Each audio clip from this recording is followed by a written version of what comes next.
नमस्कार। समसामयिक मुद्दों और उसके विश्लेषण के साथ आज के आजकल में मैं हूं अनुरंजन झा। सबसे पहले अहम खबरें। राजस्थान के मुख्यमंत्री अशोक गहलोत ने सचिन पायलट पर फिर किया हमला। कहा सरकार गिराने के लिए खरीद फरोख्त में जुटे थे सचिन पायलट ने अपनी चुप्पी तोड़ी। कहा बीजेपी में जाने का कोई इरादा नहीं, आत्मस्वाभिमान को पहुंची है ठेस। चीन के हुआवे को भारत का जवाब है जियो 5G। दुनिया के अन्य देशों में होगा निर्यात। मुकेश अंबानी ने बताया जियो में गूगल ले रही है 7.7% हिस्सेदारी। और बिहार में तेजी से फैल रहा है कोरोना। मुख्यमंत्री आवास के बाद राजभवन में बड़ी संख्या में लोग बीमार। बीजेपी प्रदेश अध्यक्ष संजय जायसवाल और उनकी पत्नी मां भी कोरोना संक्रमित। अब खबरें विस्तार से। राजस्थान के मुख्यमंत्री अशोक गहलोत ने सचिन पायलट पर आज सरकार गिराने के लिए खरीद फरोख्त करने के आरोप लगाए। साथ ही गहलोत ने कहा कि उनके पास इस षड्यंत्र के पुख्ता सबूत हैं। कांग्रेस ने सचिन पायलट को डिप्टी सीएम और प्रदेश अध्यक्ष से हटाने के बाद उन्हें अयोग्य घोषित करने की प्रक्रिया शुरू कर दी है। विधानसभा स्पीकर सीपी जोशी ने कांग्रेस की शिकायत पर पायलट समेत 19 असंतुष्ट विधायकों को नोटिस जारी किया है। उनसे शुक्रवार तक जवाब मांगा गया है। नोटिस में पूछा गया है कि पार्टी विरोधी गतिविधियों और कांग्रेस विधायकों की 2 बैठकों में शामिल नहीं होने पर उन्हें अयोग्य क्यों नहीं ठहराया जाए। राजस्थान कांग्रेस के प्रभारी अविनाश पांडे ने कहा कि पायलट समेत 19 मेंबर्स अगर 2 दिन में जवाब नहीं देते हैं तो ये माना जाएगा कि वे कांग्रेस विधायक दल से अपनी सदस्यता छोड़ रहे हैं। कांग्रेस सूत्रों का कहना है कि पार्टी व्हिप को नहीं मानने पर यह कार्रवाई की गई। रात 12 बजे के बाद विधायकों के व्हाट्सएप पर नोटिस भेजे गए हैं। ये भी कहा जा रहा है कि फ्लोर टेस्टिंग की आशंका को देखते हुए कांग्रेस ने यह कदम उठाया है।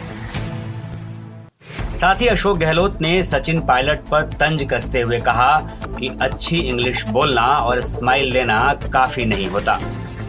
देश में हॉर्स ट्रेडिंग हो रही है और ये तरीके देश को बर्बाद कर देंगे। गहलोत ने मीडिया को भी लताड़ा और कहा कि ये सब मीडिया को दिखता नहीं है, ऐसा नहीं हो सकता, लेकिन उसकी चुप्पी भी खतरनाक है। इस बीच सचिन पायलट ने अपनी चुप्पी तोड़ी और कहा कि वो अब भी कांग्रेस ही हैं। आगे क्या करेंगे ये उनके समर्थक तय करेंगे, लेकिन वो साफ कर देना चाहते हैं कि वे बीजेपी में नहीं जा रहे।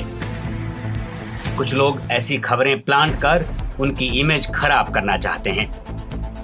साथ ही सचिन ने कहा कि हमने विरोध इसलिए किया क्योंकि हमें काम नहीं करने दिया जा रहा और हमारी कोई सुन भी नहीं रहा था। सभी फोरम पर हमने अपनी बात रखने की कोशिश की, लेकिन किसी ने नहीं सुनी। पिछली सरकार की जिन कमियों को उजागर करते हुए हम सत्ता में आए, अगर वही काम हम नहीं कर पाए तो हमें सत्ता में क्यों होना चाहिए। सचिन पायलट ने कहा कि हमें राजद्रोह का नोटिस थमाया गया, जिससे हमारे आत्मस्वाभिमान को ठेस पहुंची और हमें यह कदम उठाना पड़ा। मुकेश अंबानी ने आज रिलायंस के एजीएम में बताया कि गूगल जियो में लगभग 34,000 करोड़ का इन्वेस्टमेंट करेगा और कंपनी के 7.7% शेयर खरीदेगा।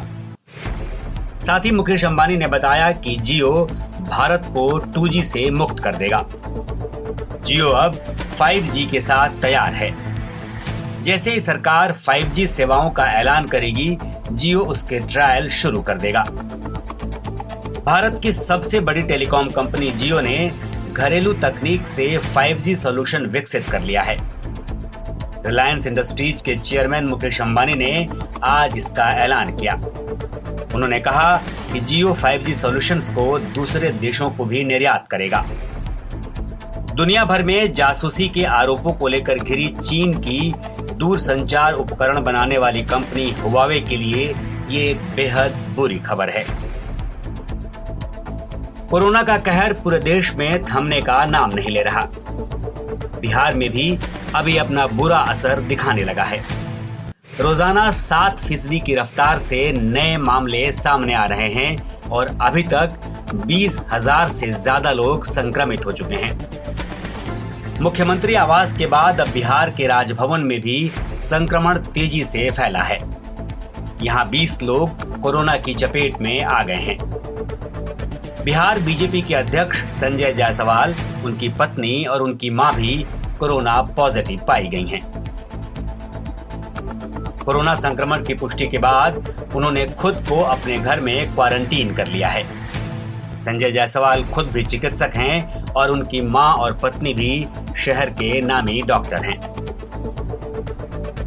बीजेपी के नेताओं में और राजभवन में इस कदर कोरोना फैलने के बाद आरजेडी लीडर तेजस्वी यादव ने स्वास्थ्य मंत्री पर हमला करते हुए कहा कि राज्य में स्वास्थ्य व्यवस्था लचर है और मंत्री जब अपनी पार्टी के दफ्तर नेता को नहीं बचा पा रहे तो राज्य को कैसे बचाएंगे। देश में अभी तक 9.5 लाख के करीब कोरोना संक्रमितों की पुष्टि हो चुकी है, जिनमें से 6 लाख स्वस्थ हो चुके हैं। 24,000 से ज्यादा लोगों की जान जा चुकी है। पूरे देश में अभी तक 1,24,00,000 लोगों की जांच हुई है। दिल्ली में स्वस्थ होने वालों की तादाद बढ़ी है, जिसकी वजह से एक्टिव संक्रमितों की संख्या कम हो रही है। इसी बीच कोरोना के पहले देसी वैक्सीन कोवैक्सीन का ह्यूमन ट्रायल शुरू हो चुका है। कोवैक्सीन के ह्यूमन ट्रायल के परिणाम बताएंगे कि यह वैक्सीन आम लोगों के लिए कब तक मुहैया हो पाएगी। आज के आजकल में इतना ही। ताजा अपडेट के साथ हम फिर हाजिर होंगे। तब तक आप सुनते रहिए द वेब रेडियो। नमस्कार।